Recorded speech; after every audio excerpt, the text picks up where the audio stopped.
My Very Last Life, Chapter 21, The Act of Self-Creation.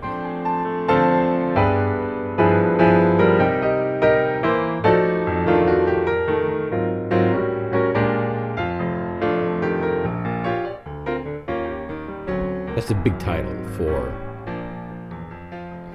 a drunk old man thinking about his teenage years. But that's what I'm thinking about. I'm thinking about, what it was like to be a teenager. And the weird fact that the person I imagined becoming the guy I wanted to be, my teenage dream, like you have a dream of being an astronaut. Because that's not teenage, that's when you're 6. But when you're a teenager, you have these... You have pretty concrete ideas about your future, and the older you get, the closer you get to adulthood, where getting kicked out of the house and you got to go earn your own money. The more you start thinking concretely and in detail about what your future is going to be and what you really want to be, because at some point, when you turn 18 or around that point, you're going to have to actually do that thing. And so in the teenage years, you imagine your entire life, and you make like a design for it, kind of like in the back of your mind. Always, you're thinking. You don't know the details, of course, but you're thinking. You have this blueprint of what you want to be in life, and then you go through life and you become something completely different, and then you come out the end of that and you look back and you realize, my God, I became what I always thought about being. And I think we all do that more than we know. We all think there are different moments in life. There's that teenage imagining, building the blueprint, the teenage blueprint of a future life. There's the thing when you're 40s. Well, hold on. It's surprised me recently when I look back on being a teenager in Hawaii. And I was this poster boy for absurdity teenager. I was a joke teenager. I was the comic character teenager. I was the introverted kid with the big thick glasses, and the skinny kid, and the socially helpless, completely clueless, and I still am. I still am that kid, and life was just torturous. But the thing is, I was blessed with living and growing up in a place that is probably the best place to grow up in the world. It's paradise on earth, Hawaii. What could be better? I mean, it really is the most beautiful, best place on earth. And that's where I grew up. And of course, you don't. I mean, it's true. This is what, when I say I'm poster boy. As a kid, I was a poster boy of the grass is always greener. I was a poster boy of you do not appreciate what you have until you lose it. I was the poster boy for you always think that something that you don't have is better than what you have, no matter what it is. I was the ultimate. I lived in Hawaii, and I wanted to come to Europe. And that was the big dream. I sat there, while everyone else was out on the beach. Not everyone does that. Not everyone dreams of being someplace else. One of my brothers, the second brother, the middle brother, older than me. Both my brothers were older than me, but one was in the middle. He conformed to Hawaii. He got the tan. He spoke pidgin. He was a local. He was a surfer. He was a great Hawaiian kid. Hawaii sat well with him. He did it well. He did not want to come to Europe and be an intellectual. I mean, when you think about it, when I was a kid, I imagine, only the best go to Europe and become intellectuals. Only the intellectual, most intellectual, the highest, the height of what a human being can be becomes an intellectual and sits on the left bank smoking cigarettes in a turtleneck, sweater, talking philosophy. that's the greatest thing. But of course it's not. This is the misfits. This is what misfits do. This is what people do who, do not, cannot deal with real life.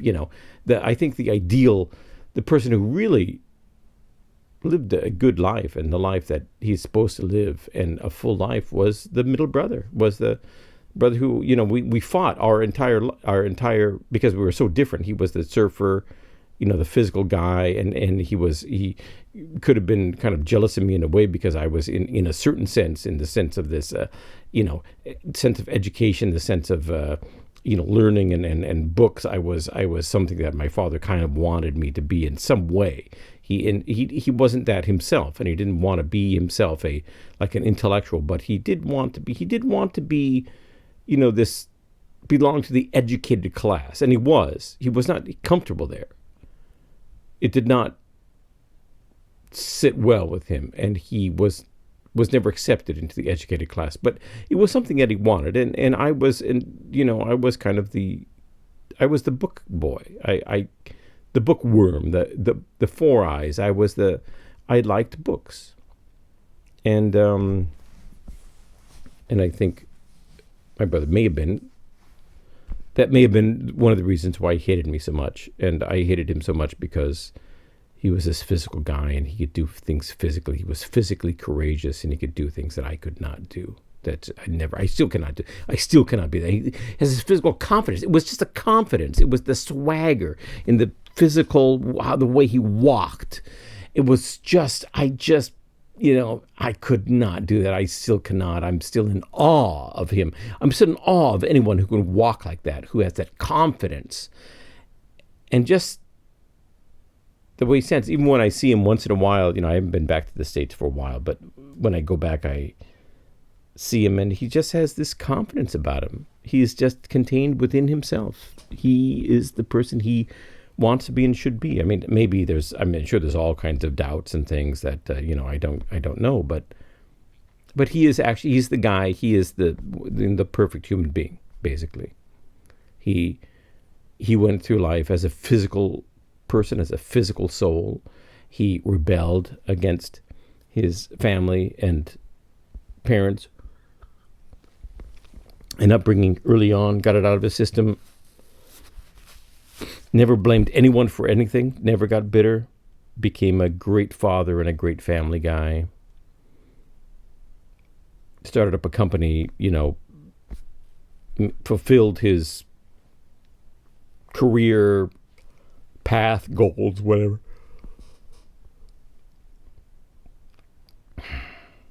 It's still, even though I admire him and maybe am jealous of him in many ways for being the ideal human being, I would not want to be like him. It's just not me.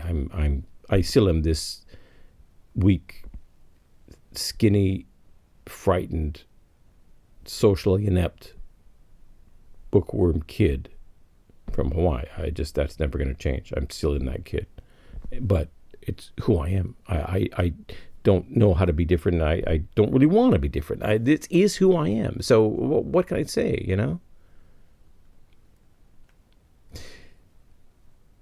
Okay, so I think I wandered off.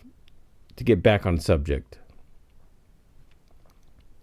back when I was that kid and my brother was out on the beach surfing, and flirting with these girls, and being successful with these girls, and I was in my dark room with my cat on my lap, laying on my bed, reading, Conan books, reading the pulps, reading more than the pulps, but mainly the pulps. I loved them. And comics, of course. Dreaming. I'm sorry, I'm like yawning a little bit. It's late. I put off making the podcast for a while because I didn't know how to do it. I didn't know what to do and what to say. I still don't know what to say. I wrote down some notes, but I don't really know what I'm talking about. But back there in Hawaii, this socially inept, skinny, awkward kid, I dreamed of coming to Europe. I thought this would be the Heimat for me. This would be my homeland. This would be, they would accept me. This would be, everything that Hawaii is not. There's no surfing in Europe. They're all intellectuals. I want it to be Sartre, or Sartre, as I think the Americans call him, Sartre. Instead of the left bank, a turtleneck sweater, smoking cigarettes. I would, as a Mormon, I would be the only intellectual in France not smoking a cigarette. But still, I would be among them, and I would be, talking great thoughts and philosophy and all that, and that for me was the greatest thing. And I would be a writer, and I would live the life of a writer, probably poor, in a garret somewhere, in an attic, writing the great book. Searching for that great book.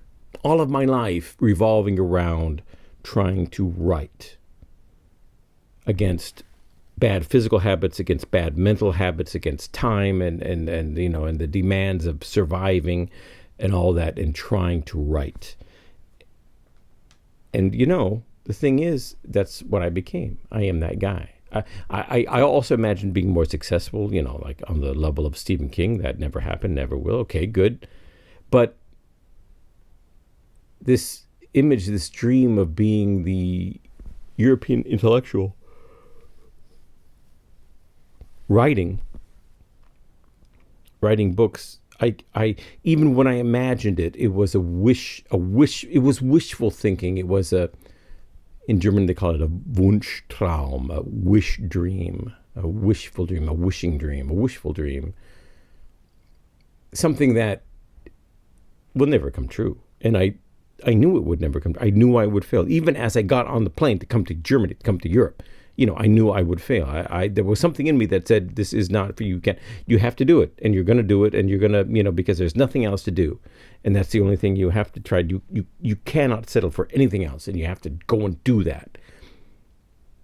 But I knew I would fail. And so this knowledge of me as a failure, it's still a part of me, even as I have succeeded.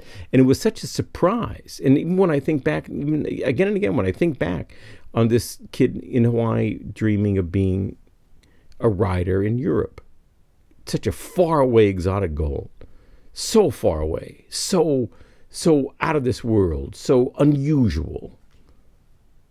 But I did it. That's who I am. And it surprises me. I look back and I say, oh my God, what happened? I don't even remember the steps I had to do, the efforts I had to take to be this person I am. And I'm not satisfied with this person I am. I'm not a triumph. I just am what I wanted to be. That's all.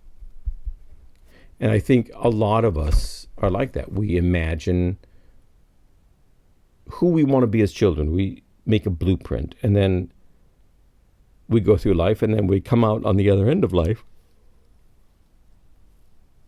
We realize, oh my God, a certain amount of what we dreamed of and fantasized about has been fulfilled, because that's the blueprint. There have been some changes, but we did that thing. That was what we were all about. You sit there as a kid, and you're only 13 years old, you're 15 years old, and you see adulthood coming on, but you're completely unprepared. You're a kid. You're a kid. You don't have no idea about life. You're in high school. You're struggling to get through high school. You're completely just you're a useless piece of meat. You don't know what life is about.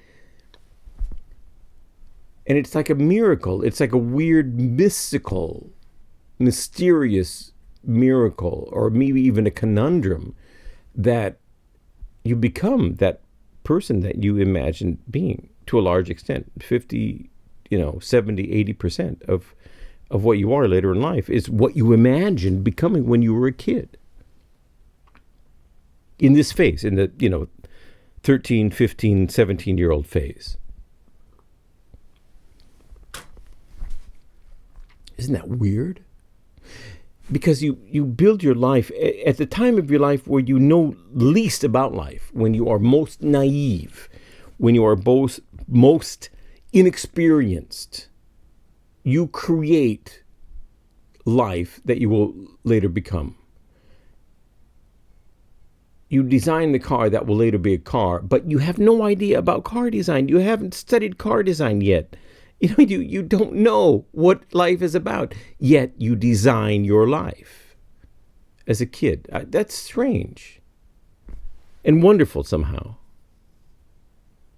No one talks about that. No one talks about this phase when you they talk about, having a dream and following your dream. Of course, I guess that's what I'm talking about, but no one says, of all the things you think about being and becoming and wanting to be when you're adult, when you think about that as a kid, 70% of it will come true.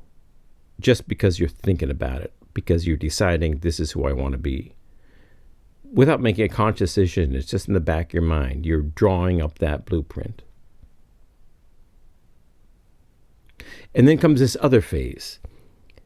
There's this phase in your 40s when you look in the mirror. It's the look in the mirror phase. I've written about this before. This I think all men have this, probably all women too. But I'm sure that all men have this. I know I do.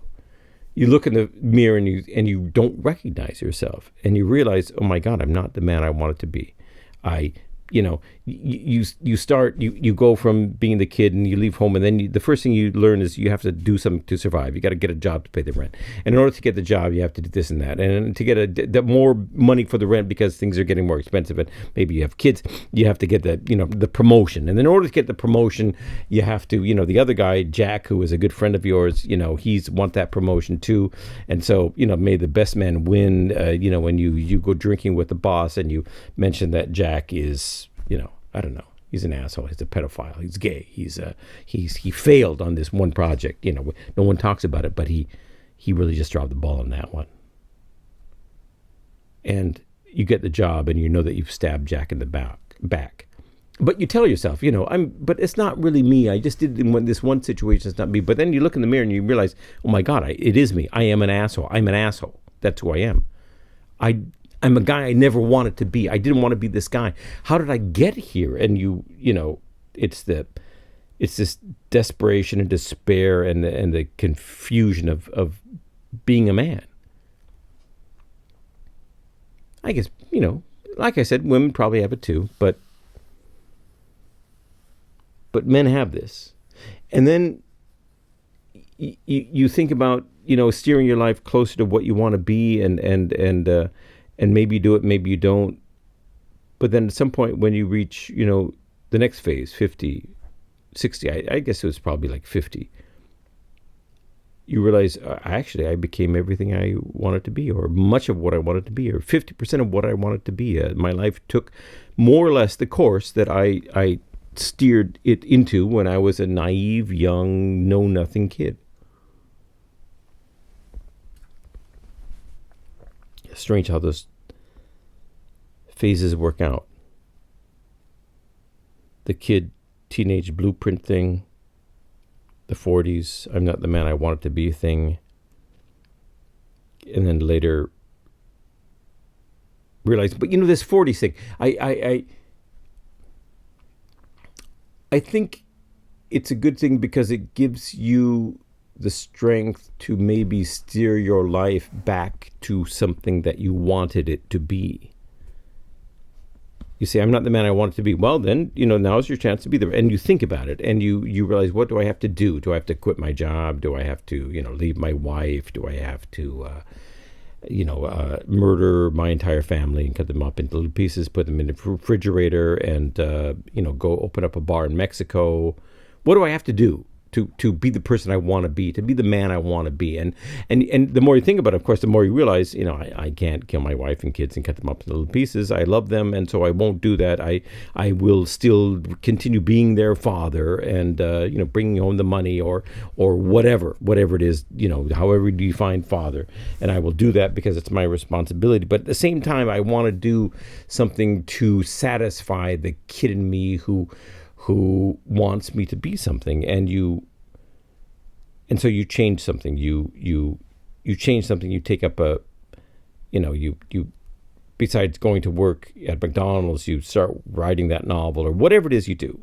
In our little German online literature talk show. I had a discussion with a woman named Patricia, and she recently quit her job at a big publishing company and to go into politics and to help homeless people, and also to write her book about growing up in East Germany under communism, and all of which she did, and she really did it. And of course she's somewhere around my age. I think she's younger than me. I don't even know, but she's in that phase just like me, where you look back and you think, am I the man I want to be? Am I the woman I want to be? I mean, I thought this a lot, but now that I'm 60, it's now or never. And so I'm actually trying to do something to change that. And she did it. She changed her life. She just, changed it. And of course, we've all we've all, looked at our lives and reached in and changed it, forced ourselves to change many times in life. I changed my life many times. When I went from Hawaii to Germany, that was a huge change. When I left the church, it was a huge change. So we all do that. And it was so inspiring to talk to her as she did that, and talk to her about it. She just had the courage to do it because it was a priority, because for some reason, it's that 15, 13-year-old kid who has the steering wheel in his hands, who tells you what your life is supposed to be. I mean, this is the kid who, he couldn't even talk to the girl. This is that kid. But he's telling you what your life is all about. And here you are, an experienced man. You've been through life, and you know that life is not everything it's cooked up to be, and it's and it's sometimes really horrible, and it's really doubtful that it's even worth living. I mean, is it really worth sticking to this? I don't know. Sometimes I wonder it, but we're not in charge. We're not the boss. It's that 15-year-old kid who wants to be a writer and write the great book and do something, change the world, contribute something to the world, help the homeless or something. It's that 15-year-old kid, a 15-year-old girl who determines what our life is supposed to be and defines our life and sets the goals and steers the course, charts the course, And you have these movies or these thoughts, where you meet your older self. You're a kid and you're jerking off, and then your older self comes by and says, "Hello, I'm from the future," and he's a loser.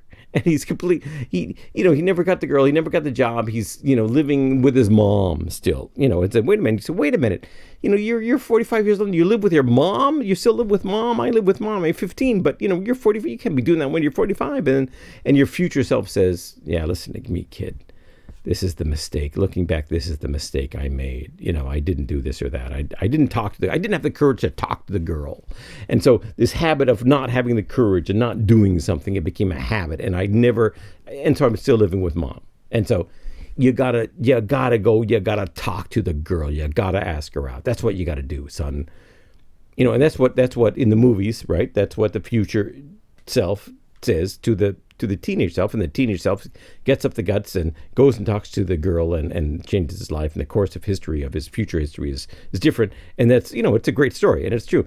And in these fantasies, it's the older, experienced guy who comes back and tells the younger guy what to do. But I think in real life, it's the opposite. We go through all of life, and the one thing we want to do is satisfy the 15-year-old kid in us who says, I want to be a writer. I want to be this and that. I want to be whatever. I want to have a bar in Mexico. And that's what, you never have the bar in Mexico but when you turn 60, you realize this is what I always wanted to be. I mean, why? It's weird that this kid, the 15-year-old kid, should determine and dictate to us, the experienced, intelligent, adult who has seen it all. But it's still that kid who tells us what to do. So I've become more or less what that kid wanted me to be. Not as successful as he imagined it, but I am still that guy. I am the guy living in Europe writing books. And I'm still searching for the great book. And I look back at all this, and I see these phases. I see you're born, toothless and defenseless and clawless, as little, you can't even walk. You're a defenseless little blob of flesh.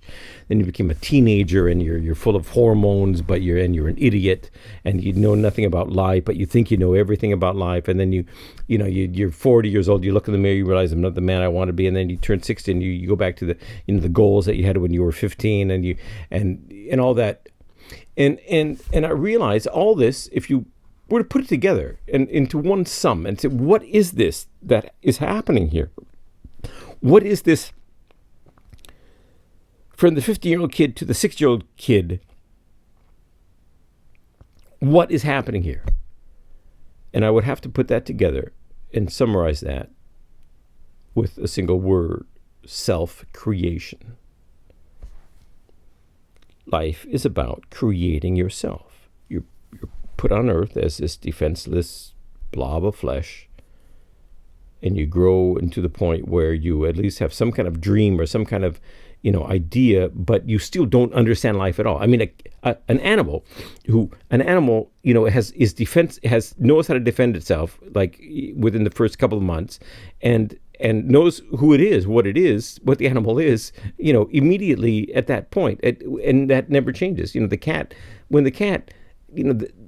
knows that it's going to be a cat when it's, 2 months old, and it never changes. But we humans, we don't know who we are. We know who we will become. We're always in a state of becoming. And all these little things that we think of, these dreams of who we want to be, and the gaining a philosophy of life, listening to pop songs or watching Disney movies and thinking, you can do it, you can fulfill your dreams, and then taking that little saying, you can achieve anything you want if you just stick to it. That's this American thing, and you take it in and make it a part of you, and you become that person. You do that thing, maybe not successfully, but that's who you are. It's still what you do, and it's dictated when you're that kid. And this is what you're doing, is you're creating yourself. You start with nothing, and you have, maybe there is something in genetics. Maybe there's, Mormons would say, well, you had a personality before this life, and that's reflected in what you do when you grow up, and what kind of personality you have when you grow up. And I got to admit, I think like that. I think I in my mind, much of who I am, my personality was already there before I was actually born. And so this entire process is an act of self-creation. And I guess that's who we are and what we do in general in life, all of us. We're all, our job really here in life, what we're here for, what God put us, if we want to take the metaphor of God,